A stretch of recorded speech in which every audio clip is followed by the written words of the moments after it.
are perfect or people are perfect. There are mistakes. There are mistakes being made. Yes. What I wanted to point out actually is how Islam, basically that's my intent. My intent is to point out how Islam in general instructs us when we have a treaty with non-Muslims, it must be honored. That's the point that I was trying to drive. And when the non-Muslims are of the protections of the Muslim, they must be treated very well. That is the point that I'm trying to score or trying to articulate. Maybe I failed to articulate it this way, but that's the intent.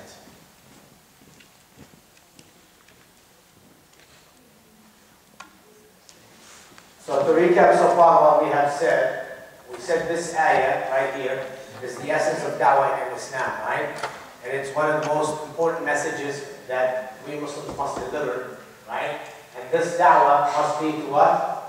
قُلْ هَذِهِ سَبِيلِي أَدْعُو إِلَى اللَّهِ. This is my way, I call upon to Allah subhanahu wa ta'ala. And calling people to Allah subhanahu wa ta'ala starts simplistically with what? With the word La ilaha illallah, which can be translated, or the meaning of it, truly, which is down here, truly none has the right to be worshipped and obeyed except Allah subhanahu wa ta'ala. In which you use the word la for negation and illa for affirmation. And that's the way, la ilaha illallah must be explained to people and interpreted to people so they can understand it. And then we said, sabili, in this ayah, the word sabili, right? And the word ana wa man ittaba'ani, it highlights the methodology and the approach to this da'wah, right? And it must be done in the way of the Prophet sallallahu alaihi wasallam, the way he did it, and the way his companions did it. Okay? So really, this da'wah calling people to Allah subhanahu wa ta'ala and explaining la ilaha illallah cannot be done in our own intellect. It must be done in the way the Prophet sallallahu alaihi wasallam and his companions did it. Any questions? Make sense? Understand it? Okay. So, in the same verse, okay, we can start looking at the characteristics of the da'i. From that same verse, you can see. If you look at the word, ala basira, right? Ala basira, wa ma ana min al-mushrikeen. It highlights two important concepts in Islam, right? The first important is basira. What is this basira? And a lot of time it's translated as what? Sure knowledge. And sometimes you look at it, which is ikhlas, وَهُوَ الْإِخْلَاصُ مَعَ الْعِلْمِ النَّافِعِ, or with the proper knowledge, right? Is to be sincere when you call people toward Allah subhanahu wa ta'ala, but that sincerity, okay, must be occupied with what? With knowledge, right? And understanding, all right?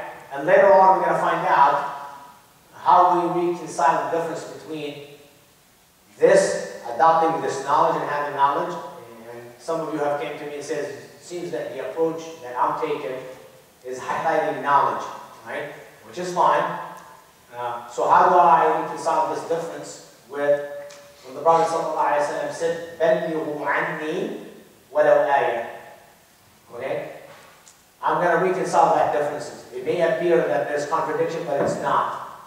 Okay? To simply reconcile that difference, the Prophet ﷺ said, بَلِّغُوا. The word بَلِّغُوا. When you tell the news about somebody, are you going to tell them news you do not know? You're going to tell them news you know. So the fact that the Prophet ﷺ said, بَلِّغُوا عَنِّي, tell about me something, even if it's one ayah, one sign, right?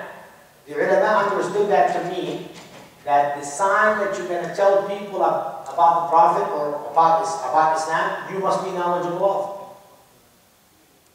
You cannot tell people how to pray 5 times a day if you do not know how to pray 5 times a day yourself.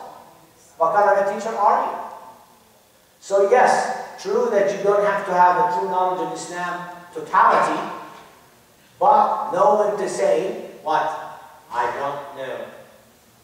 Know when to know your boundaries and only call the people to what you know. That's how we reconcile this. So, the focus here becomes, so what is this word ala basir? وَمَا أَنَا مِنَ الْمُشْرِكِينَ is really easy to understand, right? Is you distance yourself. The second characteristic is not only having knowledge, which is what? being sincere with good knowledge, good understanding, right? The second one, not to be from the people that associate partners with Allah subhanahu wa ta'ala. And that's easy, alhamdulillah. You don't follow their ways, you don't do what they're doing. Right? You distance yourself away from it. Make sense? So what is the word basira? And how should it be understood? Okay? Now, the way the word basira must be understood is in the following concept. Some of the ulama define it, basira to mean the knowledge of Allah, knowing about Allah subhanahu wa ta'ala, and knowing about the sunnah of His Prophet. That's one meaning of basira.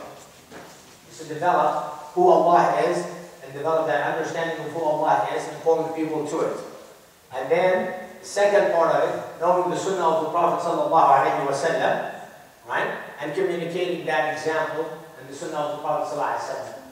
And some other ulama said the word basira, which is sure knowledge, can be broken really into three parts. Right? Basira, if understood as knowledge, it is the knowledge of what to call people to. You must have the knowledge of what you're calling people to. Second part, you must have knowledge of the people themselves. You must know these people. You must know their culture, you must know their language, you must understand their habits, traditions, and so forth and so on. And the third one, knowledge of the correct methodology and how to do it. Now, where all of this, the understanding of basira, you can see it, and anything that is highlighted red, sabili, which is the way, the correct way to do it, ana wa man ittaba'ani, ad'u ila Allah, call people to Allah, wa ma ana min al-mushrikin, not from the people that commit what shirk associated with Allah subhanahu wa ta'ala. Does that make sense? So now we're going to take all of those three and try to dive a little bit deeper into what they mean, right? So part of communicating the message of Islam and giving da'wah to people, you must have basira, right?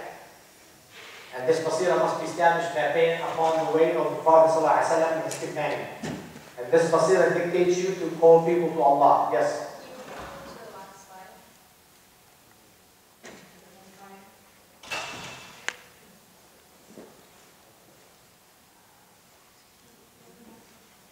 One after this one. So, any questions why people take the notes? I'm working you to death, right? I could have printed this out and gave it to you, right? But I just don't want you to skip ahead. Okay? Make sense? Make sense? So, three knowledges you must establish, right? The knowledge of what you're calling people to. The knowledge of the people, meaning the culture, the language, and who they are. And the third one, you must know the way how. Okay? So to dive in this first, so let's look at the knowledge of what to call people to. Scholars of Islam define that as al-ilm al-shari. As a matter of fact, a lot of ulama of Islam, scholars of Islam, call basira is to have al-ilm al-shari. Okay? Knowledge of Islam, the legislation of Islam, what Islam calls for, what legislated, okay? And to have Sharia knowledge, okay, you may call people to something, and that's why it's important. You may call people to something, you think it is a must, but it's not. You made it a must on something, but it's not. You may call people to something that you think is not permissible, but actually in reality it is. Or vice versa. So therefore, some of the ulama define it على بصيرة فيما يدعو إليه بأن يكون عالما بالحكم الشرعي فيما يدعو إليه لأنه قد يدعو إلى شيء يظنه واجبا فهو في الشرع إيش؟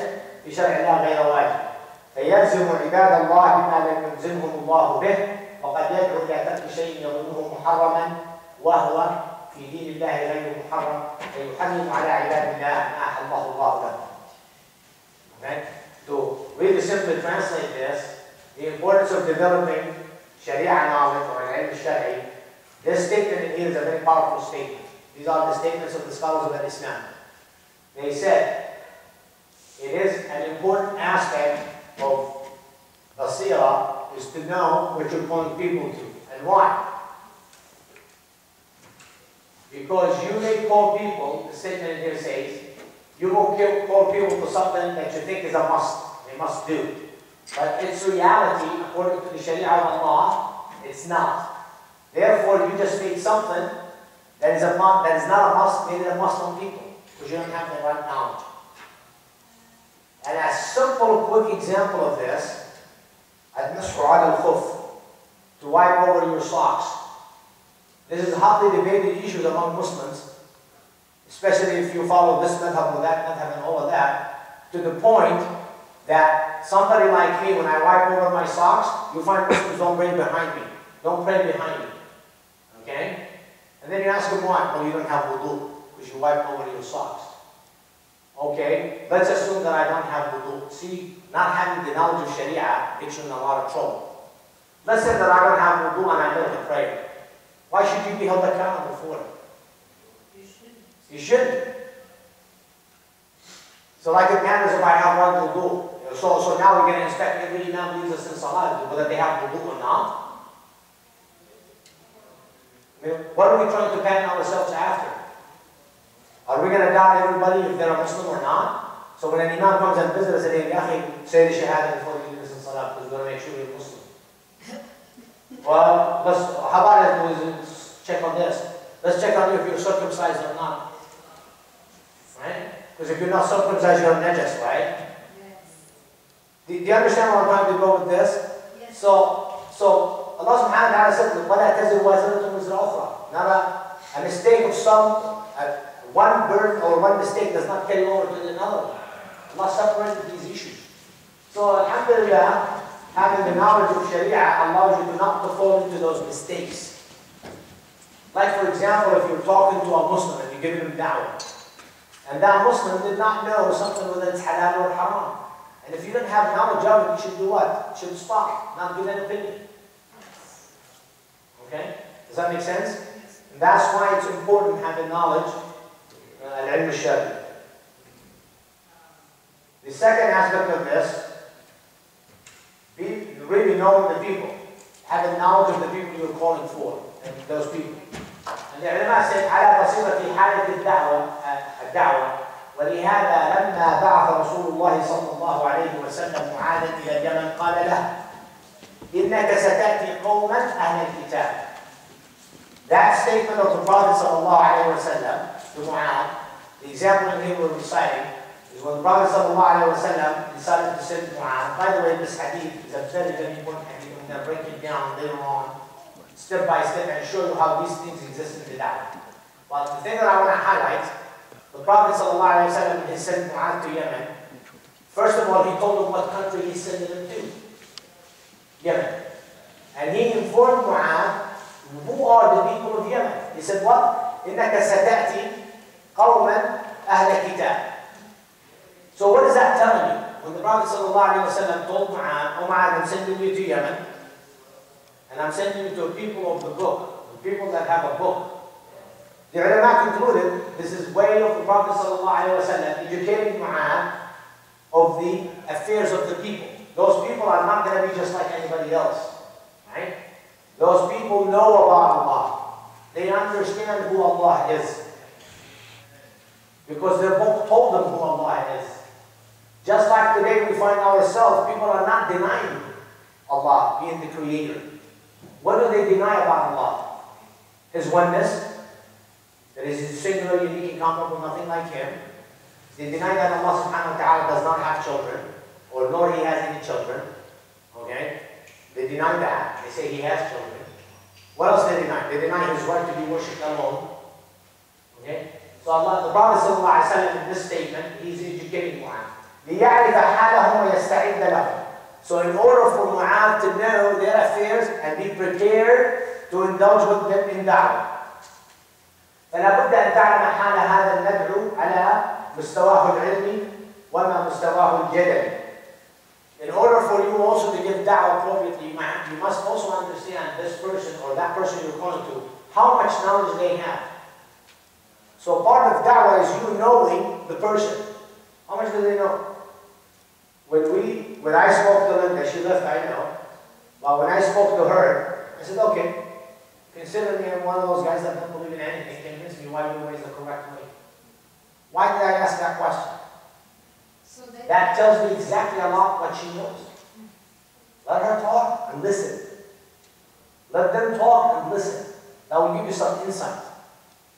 And she kept talking, talking, talking. And when it comes to the act of worship, she said what? I know it's right. Okay, so how do you know? I feel it. So what if I didn't feel the same way you did? But you see the flaw in the argument, right? You see where the problem is. If it's left to our desires, everybody would worship Allah subhanahu wa ta'ala in their own way, their own desires. So that's what they're talking about in here. So for you to spend some time knowing the people. So when you go out in the street, hey, how are you? How you doing? Here's a copy of the Quran. What did you just accomplish? You think you've done da'wah? Well, it may work. You don't know. I mean, I'm not going to say it's going to go one way or another. I don't know. I mean, the bottom line is we don't know. We don't know. They may read it. They may come back to the message. Who knows? They may not. They may throw in the garbage. Who knows? I mean, who knows? We just don't know. And to me, I'd rather sit down with a person, talk to them for hours, and if they don't become Muslim, that's okay. But at least you know you've done your part.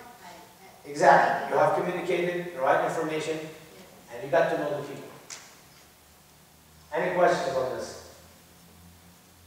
Okay, we'll continue.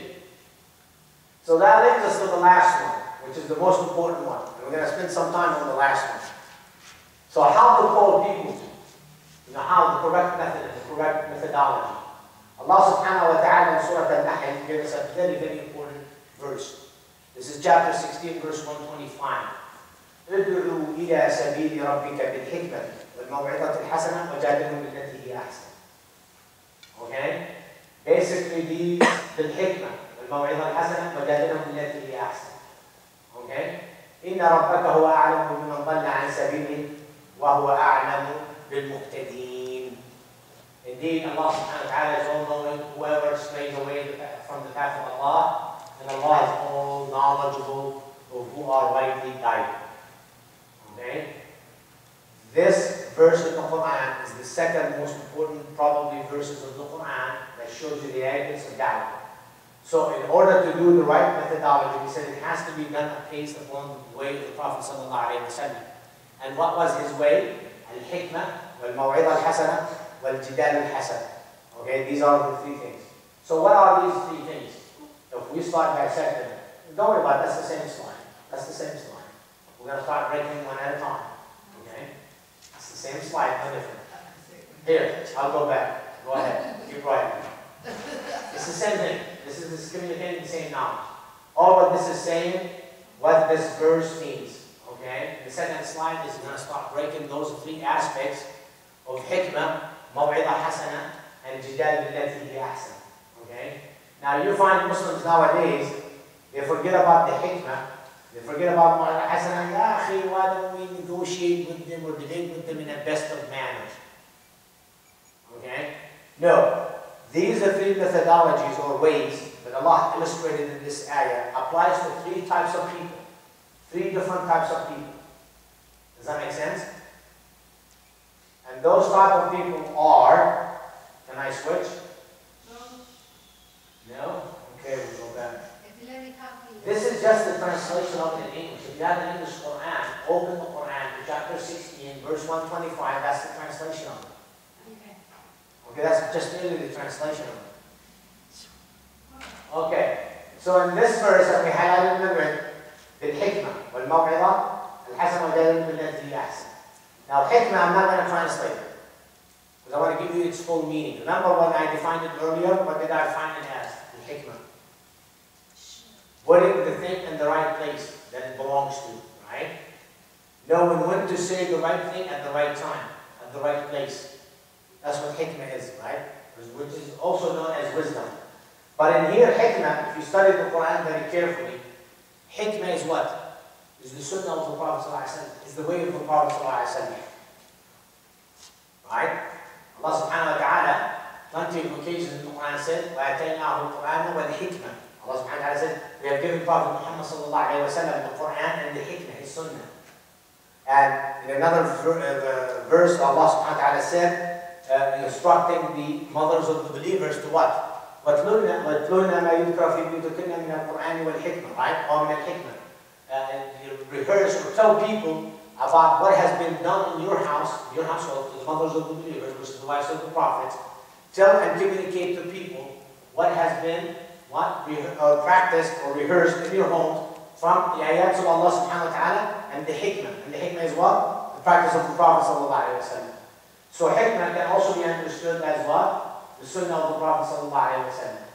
Al-Maw'id al-Hasana, the best translation in here, we're going to call it sincere advice for now, for a lack of better terms. Okay? Al-Maw'id al-Hasana is sincere advice. وَجَادِلْهُمْ بِالَّتِي هِيَ أَحْسَنُ, and debate them in the best, in a way that is best. Okay? And we're going to define what is the word in a way that is best. Okay? So this is what the ayah says. This is really regarding the last one, right? The correct way and how to carry the da'wah. So Allah subhanahu wa ta'ala said, when we say hikmah, and in here I just went through wisdom, placing things in the right place, sunnah of the Prophet sallallahu alayhi wa sallam. This is what hikmah means. Okay? And which people this applies to? These are the people that it applies to. Once you know the people, then you can deploy the right strategy or the right method.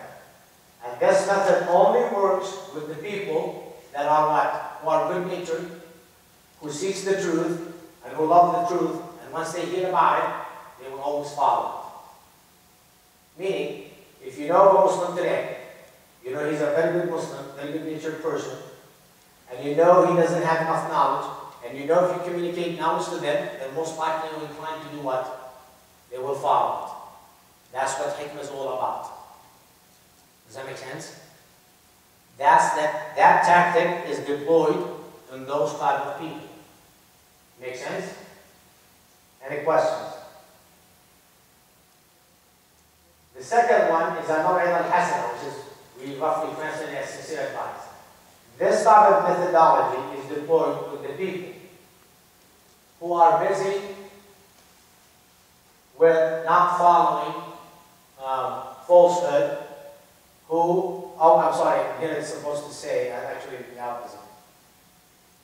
They are good people, but they're busy following the falsehood. It's not take the word busy with, following. Take the word not out, okay? Yeah, must correct it real quick. This is computer, we can correct it real quick.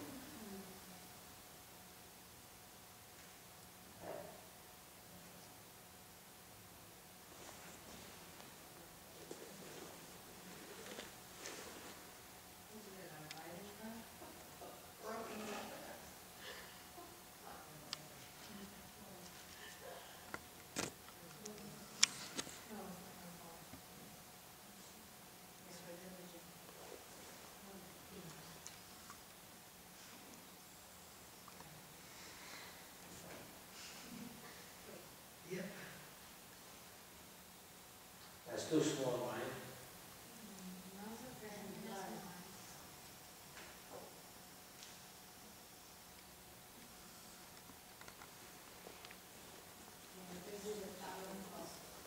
Okay? These are the people that follow falsehood, who they know the truth and they will follow it if they know it. So you see a person that, is not a Muslim, but he's a good-natured person. But if you tell him about Islam, you find him more inclined to what? To come to Islam. And that is what? Al-Maw'idat al-Hasana.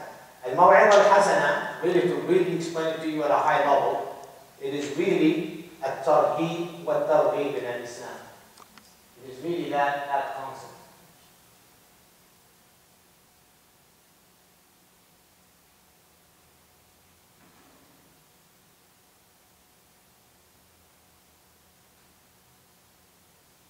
Having to do this backwards is tough. I don't know where the mouse is. This is you gotta think backwards, right?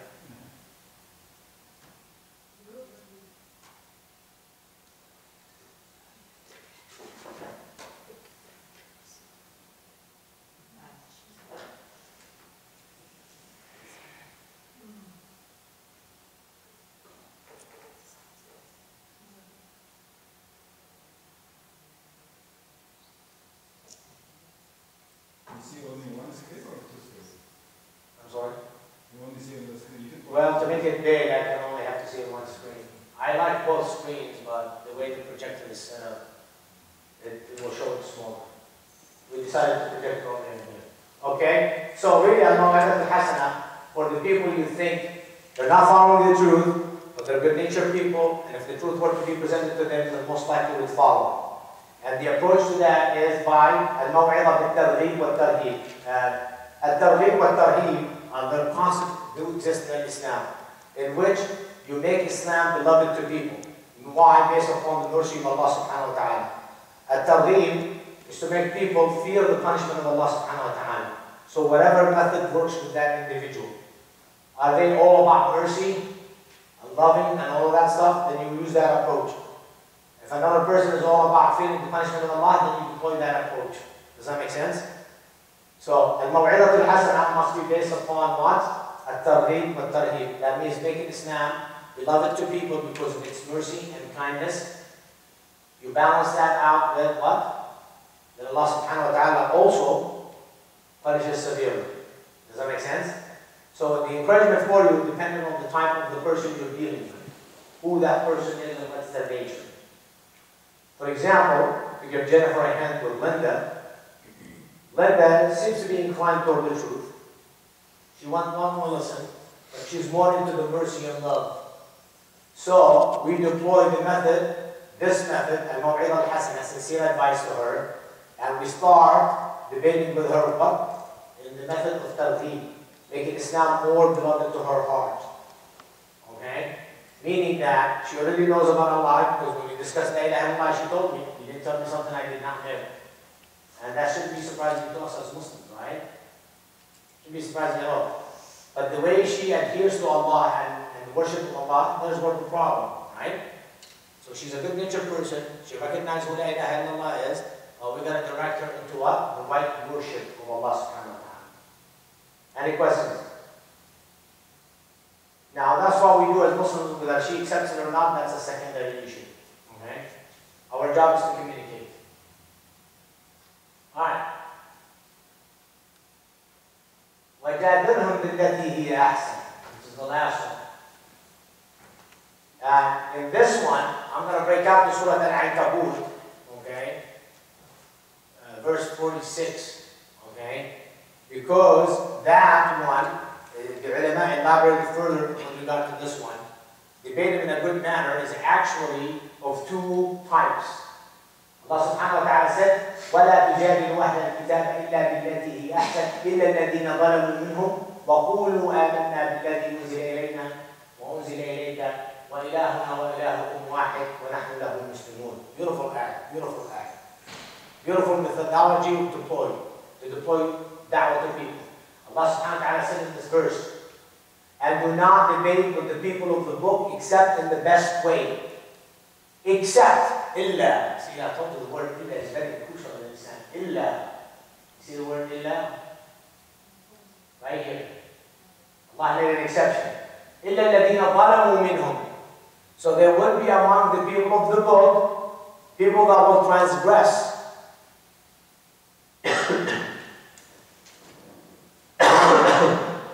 People that will transgress. And what did Allah subhanahu wa ta'ala encourage us for those people what to do? No longer to debate them in a good way.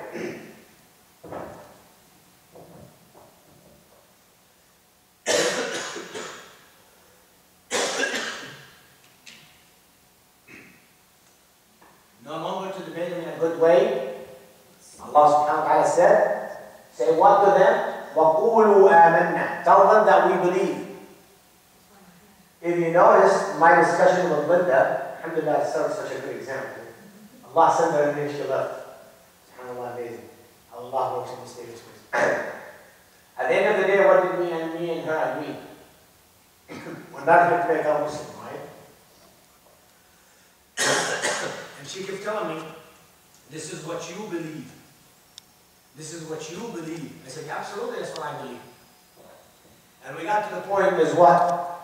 وَقُولُوا آمَنَّا. I said, yes, of course, that's what I believe. So when you get to the point of you're not convincing people ever, hey, that's fine. We negotiate with her, talk to her in a good manner, good fashion. We try to understand from her what she believes. We try to point out what the flaws in her beliefs, right? And her acts of worship, how she singles out Allah is not the correct methodology. And at the end of the day, وَقُولُوا آمَنَّا بِالَّذِي أُنزِلَ إِلَيْنَا. And we told them, we believe in what Allah has revealed to us, and we also believe in what has been sent to them. One of the things we tell Christians, what makes you think we don't believe in Jesus?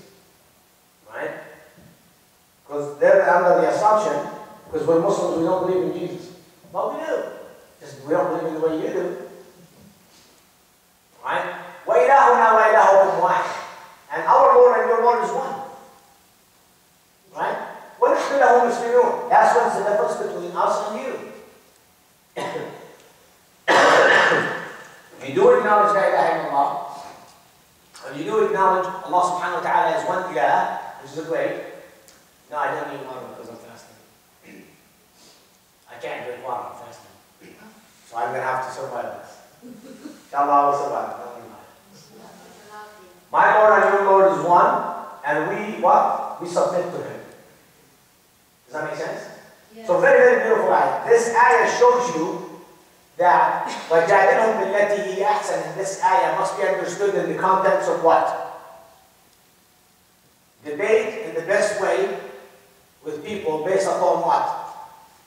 These two ways. Who are against the truth and who are opposing the truth and who do not transgress. That's when these are the conditions for deploying what? The best man. But if somebody transgressed and somebody was rude, like the young lady sat here and told us, why do you have to put up with them? So the best, when we say وَجَادِلْهُمْ بِالَّتِي هِيَ أَحْسَنُ, it is what?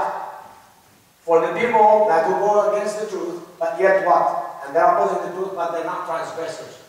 They're very polite, just like Linda was. Was very polite about her method, right? Yeah. Yes. And you know, we spoke about why people like to them and they're not polite to you.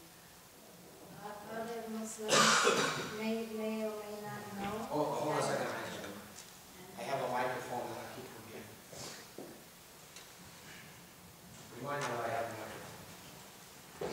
I was just going to say that when we're saying why people like to someone who's not being polite to us, well, like let's pose for young Muslims who are or Muslims, no matter what age, who are not sitting in this class now. They might, and are newcomers to Islam, they might think or have been told maybe to not talk Islam but show Islam. So in that aspect of thinking of it, that's why one might assume to not be impolite, like one would be impolite to me. Like as an example, if I'm new and I am new in Islam, then if someone's rude to me, I would tolerate it because of my lack of knowledge. Do you see what I'm saying? Yeah, well, that's why we say knowledge is important. I know exactly what you're saying. For the most part, the encouragement is to be polite to people, for the most part. Because even right now, but what I'm saying is, even though you've taught us so far to this point, at where we can come back at them in the same manner, I still. Let me distinguish myself here. And I'm sorry if I communicated to you, come back to them in the same manner. No. I said you don't have to put up with their rudeness. okay, then I'm correct. Does that make sense? Thank you, I'm correct. You did not have to put up with their rudeness. And engage the fact that, hey, didn't your parents, didn't your mama tell you something different? I see. You know, when we see rude kids misbehaving their parents, what do we say to them? Don't be rude to your mom. Right? Because It's the metaphor in English. The metaphor in English, who's your daddy, right? Who's your daddy, right? The metaphor in English is who's your daddy. When you want to discipline somebody and have them listen to you, what do you tell them? Who's your daddy, right? That's common mentality, okay? So what we're trying to say in here, وَجَادِلْهُمْ بِالَّتِي هِيَ أَحْسَنُ, it's a true method, okay? But al-jidal allati hiya ahsan must be deployed to a specific type of people. And those people, Allah subhanahu wa ta'ala in Surah Al-Ankabut highlighted this very beautifully. وَلَا تُجَادِلُوا أَهْلَ الْكِتَابِ. And do not debate with the people of the book except what? إِلَّا بِالَّتِي هِيَ أَحْسَنُ. Except in a good manner, in a good fashion. We are encouraged, that is the first approach. That is the first approach. To the people of the book, that is the first approach. Us living here in the United States, that is the first approach. So when our students at the UAE go out and set up a table, a non-Muslim, a Christian or a Jew approaches them, they must deploy this method. إِلَّا الَّذِينَ ظَلَمُوا. Except you stay away from being good in the best way. إِلَّا الَّذِينَ ظَلَمُوا. If that person starts transgressing against you. And that's what the second slide is attending. Debate in the way that is not best is used with the people what? Who are against the truth, opposing the truth, and what? Transgressors. They start cussing the Prophet, they start telling you you're an idiot, you don't understand, you're stupid, you're going to go to hellfire, you know, these kind of mentalities. You come back after it. An example to that, when Linda was sitting here, you saw, I'm pointing in here because she was sitting in your chair. She was sitting in that chair.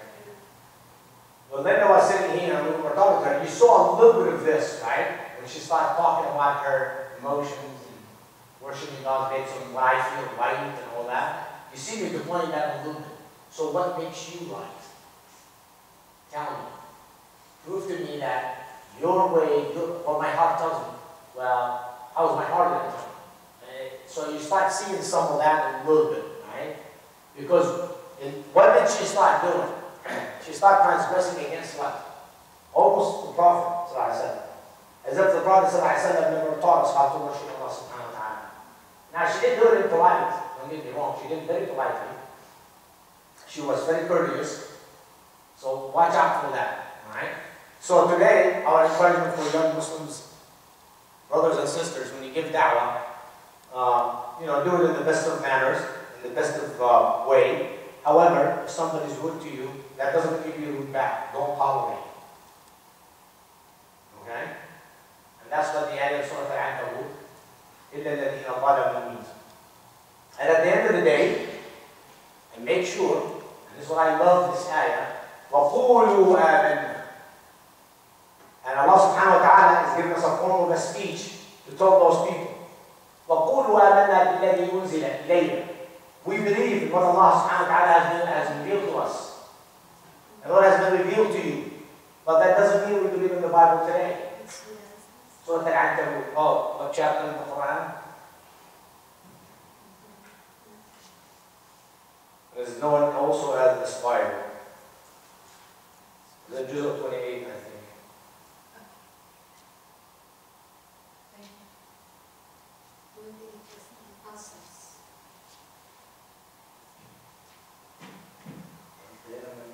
It's right here. I'm probably looking at it and just right past it.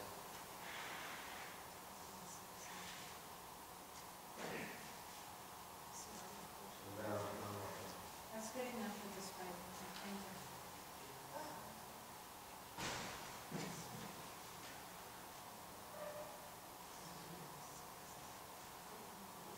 You gotta be kidding me.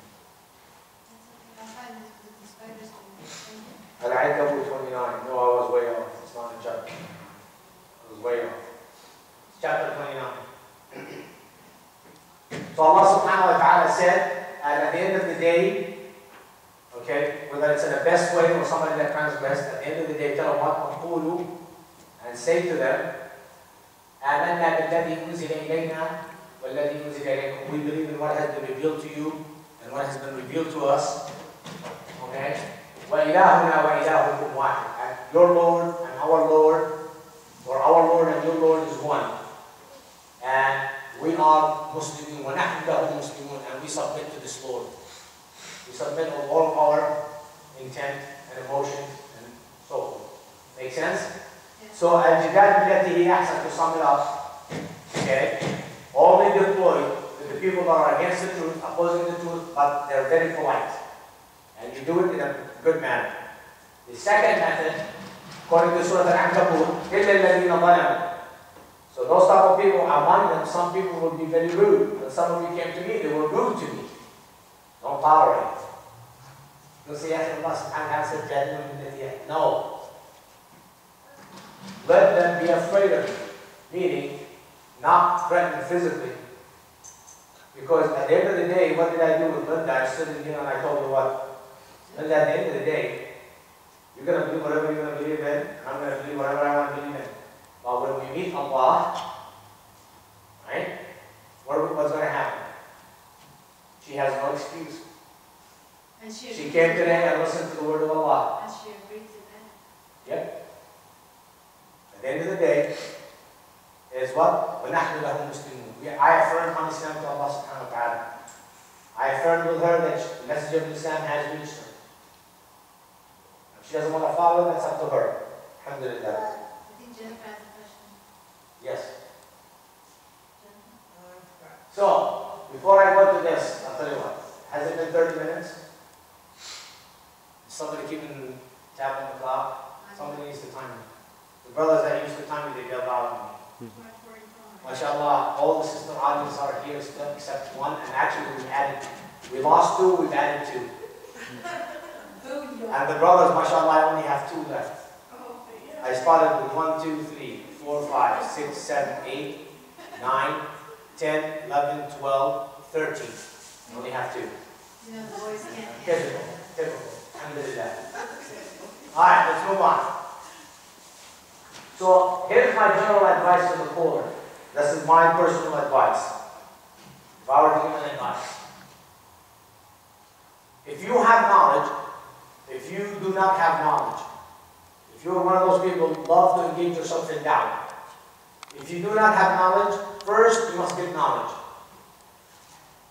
First, not to go sit up at a table, not to go call people to Islam, get busy getting knowledge. And it doesn't have to be extensive knowledge of Sharia, no. Get knowledge in a specific area, specific thing.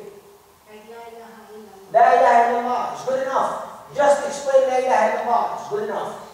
Understand what it means, understand its 6 conditions. And communicate that to people, wallahi, and I swear by Allah, sufficient. Well, that's the basis of everything. Right. Get busy with understanding وَأَنَّ مُحَمَّدًا عَبْدُهُ وَرَسُولُهُ. What it means, who Prophet Muhammad is, that is sufficient. So you really know, we're not saying you have to be a scholar, but what we're saying, you have to be knowledgeable of the thing that you're calling people to. Okay? Second, once you develop that knowledge, go communicate it to people. Make sense? I mean, that's very easy, very simple. Most of us spend high school years, then we go to college, we get our college degree. What do we do with a college degree? It qualifies us to go get a job, right? Because you have a certain knowledge. And when you get a job, what happens to that knowledge? You put it in display, right? You start displaying that knowledge by working at that company.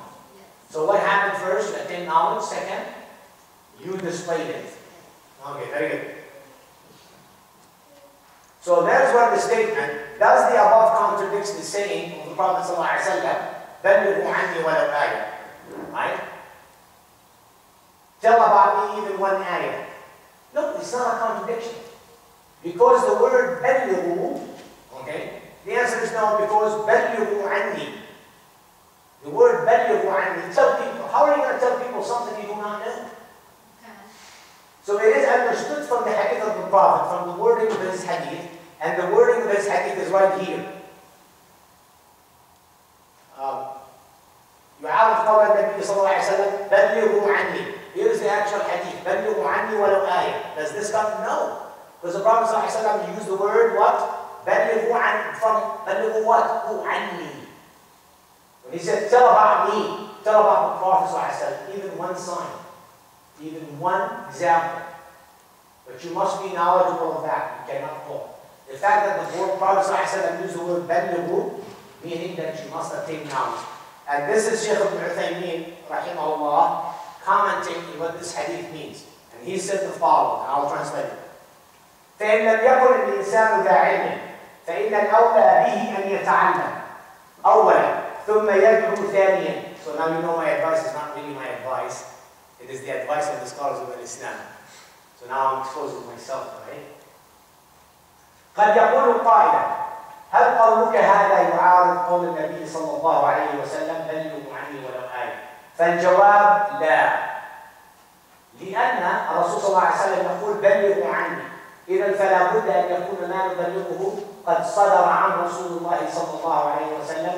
هذا هو ما يريده، ولسنا عندما نقول أن الداعية يحتاج إلى العلم لسنا نقول أنه لا بد أن يبلغ شوطا بعيدا في العلم، ولكننا نقول لا يدعو إلا بما يعلم فقط، وإلا يتكلم بما لا يعلم. Beautiful explanation, beautiful. If you know Arabic, it leaves no doubt in my mind. You should not leave no doubt in anybody's mind, right? I wish everybody knows how to read Arabic. It's beautiful words put together by this great scholar. He said what? If a person if a person is not knowledgeable, what should he be busy doing? Let him first thing do, يتعلم. Let him go get knowledge. Second, call the people to that knowledge. And then he said, if a person is wondering, does this قول الرسول صلى الله عليه وسلم فقد يقول قائلا هل قولك, the statement that he made first, is it contradictory to what the Prophet ﷺ said with regard, tell people about me with one ayah, one sign? His answer, this great scholar answer was what? No. It's not a contradiction. And here's why he explained it no. He said because the Prophet ﷺ used the word بَلِّغُوا عَنِّي, therefore it is incumbent upon you to tell people what the Prophet ﷺ commanded you to do. What have the Prophet ﷺ done? His sunnah, communicate his way and his methodology. Okay? And this is indeed what the Prophet wants from us. And when we say that a person engaging himself in da'wah, that he needs an extensive knowledge, no, we're saying he should get knowledge of what he knows. Or he should get knowledge of what he's calling people to. Okay? And other than that, do not call people for anything that you do not have knowledge of. Only call the people what you have knowledge of. Does that make sense? So, my advice, my sincere advice, if you engage yourself in da'wah, get knowledge, then call the people to the knowledge that you have. Make sense? Simple, straightforward. In summary, okay, everything that we talked about, you can summarize it in here, in this one slide. Call people to Allah, to the worship of Allah subhanahu wa ta'ala. Use the method of the Prophet ﷺ and his companion. Must be done based upon basira, which is knowing the knowledge of what you're calling to, knowing the people, and use the method that is deployed by the Quran, which is hikmah, sincere advice, debate in a way that is best, and debate in a way that is not best. And you know what's the difference between the last two, right? The last two ones are for the people of the book, and what's the difference between the last two? One is behavior. One, if they trust. One, if they're good and good-natured people, right? You continue in good nature. The other one, if they start transgressing, you need to spot them. And then, only call people, the last one, only call people to what you know and have knowledge of, and do not talk about things that you do not have knowledge of. And know when to say, I do know. So know your limits. If you deploy this methodology, if you deploy this, whether 0 people enter Islam or 1 million people enter Islam, you've done your part. This is the essence of da'wah and Islam. Now, somebody may challenge me, Akhi Burhan, you always speak about following the Prophet, and you're deploying it in here. Okay, great, you showed me ayat, you showed me what the scholars of Islam did. Did the Prophet ﷺ practice something like this? The answer to that, yes. Okay, and here's the hadith. Here's the hadith where the Prophet ﷺ practiced this slide before, in detail. And this is hadith, by the way, I told you what I got. This is from Al-Bukhari, Al-Muhaddith al-Rawi, Abdullah ibn Abbas. You know who Abdullah ibn Abbas is, right? You know what Sahih al-Bukhari is, right? And you know, when you see Khulasa al-Hukm al-Hadith is what? that is at the highest level of authenticity. So today we have no doubt in our mind that the Prophet ﷺ said this. And this witness from Abdullah ibn Abbas. What did Abdullah ibn Abbas say? And this hadith, by the way, a lot of the scholars of hadith consider the hadith of Mu'adh ibn Jabal. Okay? So you'll know. Just to give you an introduction, the Prophet ﷺ, when he went to Medina, and he signed the treaty with Quraysh. No longer he had to fight Quraysh, right? He had a full year to start publishing da'wah. So he took Abu Musa al-Ash'ari, who's from Yemen here today? MashaAllah. You know who Abu Musa al-Ash'ari? He's from your homeland. He's from Yemen. One of the greatest companions of the Prophet ﷺ, Abu Musa al-Ash'ari. By the way, the people of Yemen, how many of you know where the roots of the Arab come from? From Yemen.